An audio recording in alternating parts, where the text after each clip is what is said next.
আমরা চলে গেছিলাম সরস্বতী পুজোর দিন টালা প্রত্যয়।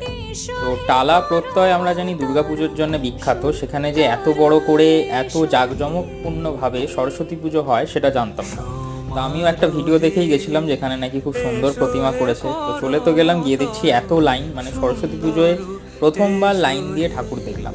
প্রায় 20 মিনিট মতো লাইন দিলাম। লাইন দেওয়ার পরে যখন মণ্ডপের সামনে এলাম, দেখলাম যে সত্যি লার্জার দ্যান লাইফ ওরা একটা স্টেজ টাইপের করেছে। এখানে অনেক কিছু থিম ওরা ইউজ করেছে যেটা ওরা ওদের দুর্গাপুজোর প্যান্ডেলে করেছিল। আরও বিশেষ কারণে এলাম, যেহেতু দুর্গাপুজোর সময় আসা হয়নি এইখানে টালা প্রত্যয় ঠাকুরটা দেখতে, খুব খুব মিস করেছি, সেই জন্য সরস্বতী পুজোটা দেখতে এলাম।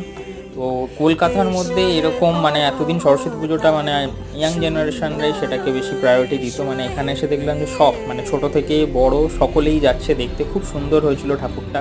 যারা এবছর মিস করে গেছে অলরেডি, পরের বছর এসো, পরের বছর আশা করি আরও সুন্দর ঠাকুর।